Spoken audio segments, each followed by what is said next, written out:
Hi అండి. అందరికీ నమస్కారం. Welcome back to our channel. So, ఈ రోజున వచ్చేసి మన తెలంగాణలో ఉన్న ఆసరా పెన్షన్‌దారులకైతే గొప్ప శుభవార్త అనుకోవచ్చండి. సో, మొత్తానికి కొత్త సంవత్సరంలో అడుగు పెట్టగానే ఆసరా చేయూత పథకం అని గతంలో మొదలుపెడతామని చెప్పారు కదా! సో, అదే విధంగా మొదలుపెట్టిన తర్వాత డబ్బులు కూడా విడుదల అయితే చేస్తున్నారండి. సో, మనకి ఈ రోజున సీతక్క గారు గొప్ప శుభవార్త చెప్పారు. ఏంటో మనమైతే ఈరోజు ఈ వీడియోలో అయితే తెలుసుకుందాం. అలాగే ఈ సంవత్సరంలో వచ్చేసి మన తెలంగాణలో 3,00,000 మంది ఆసరా పెన్షన్‌దారులు అయితే ఉన్నారు కదా! అదేవిధంగా కొత్తగా అప్లై చేసేవాళ్ళు చాలామంది అయితే ఉన్నారు.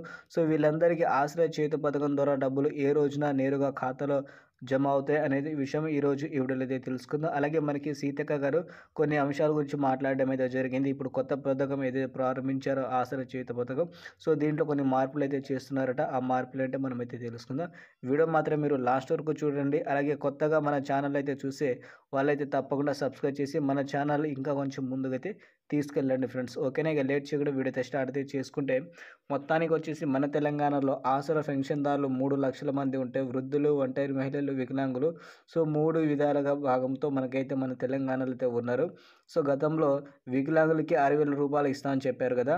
అదేవిధంగా ఒంటరి మహిళలకి, వృద్ధులకి రూ. 4,000, వికలాంగులకి 6,000 కాదు గానీ రూ. 3,000 ఈ సంవత్సరం వరకు అయితే ఇచ్చుకుంటూ అయితే వచ్చిందండి కాంగ్రెస్ ప్రభుత్వం.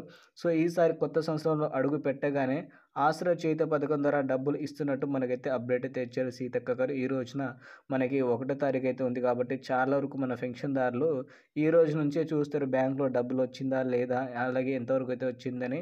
సో, మీకు హామీ ఇచ్చిన విధంగా ఈ నెల ఏదైతే డిసెంబర్ అయిపోయిందో దానికి రావాల్సిన పెన్షన్ ఏదైతే ఉందో మీకు, సో, మీకు వచ్చేసి ఈ నెల 4వ తారీఖున అయితే డబ్బులైతే రాబోతుందండి. ఒంటరి మహిళలకి రూ. 4,000 అలాగే వికలాంగులకి రూ. 6,000 వృద్ధులకి రూ. 4,000 ఇస్తున్నట్టు మనకి ఈ రోజున సీతక్క గారు చెప్పడం అయితే జరిగింది. అలాగే సీఎం గారు రేవంత్ రెడ్డి గారు కూడా మనకి ఈరోజు అనౌన్స్‌మెంట్ అయితే ఇచ్చారండి. సో, మొత్తానికి హామీ ఇచ్చిన విధంగా మన తెలంగాణలో ఉన్న ఆసరా పెన్షన్‌దారులు 3,00,000 మందికి అలాగే ఇప్పుడు కొత్తగా అప్లై చేసే వాళ్ళకైతే అందరికీ ఏందంటే అర్హత కలిగిన వాళ్ళు మాత్రమే ఆసరా పెన్షన్ పొందాలని మనకి సీతక్క గారు కొన్ని మార్పులైతే చేశారని చెప్పాను కదా! సో, అలా చెప్పడం అయితే జరిగింది. అర్హత ఎవరికైతే లేదో వాళ్ళనైతే వెంటనే వాళ్ళ పెన్షన్ అనేది క్యాన్సిల్ అయితే చేస్తున్నట్టు చెప్పిందండి సీతక్క గారు. ఎందుకంటే గత ప్రభుత్వం ఉన్నప్పుడు అవినీతి ద్వారా దాదాపు ఒక 20,000 మంది దాకా ఆసరా పెన్షన్ పొందడానికైతే వచ్చారట. కొంతమంది క్యాన్సిల్ చేశారట. మరికొంతమందికి ఇప్పుడు అర్హత అయితే వచ్చిందట.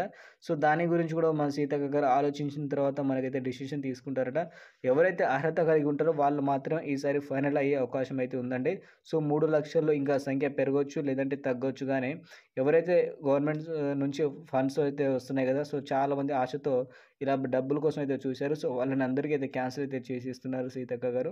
సో, మొత్తానికి హామీ ఇచ్చిన విధంగా మన తెలంగాణలో ఉన్న ఆసరా పెన్షన్‌దారులకైతే కొత్త సంవత్సరంలో అడుగుపెట్టగానే ఒక మంచి పని అయితే అయిందండి. ఆసరా చేయూత పథకం మొదలుపెట్టారు. సో, దీనికి సంబంధించిన డబ్బులు ఒకరోజు లేట్ అయినా సరే మీ ఖాతాలో అనేది రావడం అయితే జరుగుతుంది. మీరు యథావిధిగా గతంలో తీసుకున్నారో అదే విధంగా అకౌంట్ నుంచి అయితే తీసుకోవచ్చు. సో, ఇలాంటి ఇన్ఫర్మేషన్ కోసం మీరు మన ఛానల్‌కి అయితే సబ్స్క్రైబ్ చేసుకుంటే ఎలాంటి అప్డేట్ వచ్చినా సరే నేను మన ఛానల్‌లో వీడియో అయితే తీసుకొస్తాను కాబట్టి తప్పకుండా సబ్స్క్రైబ్ చేసుకోండి ఫ్రెండ్స్.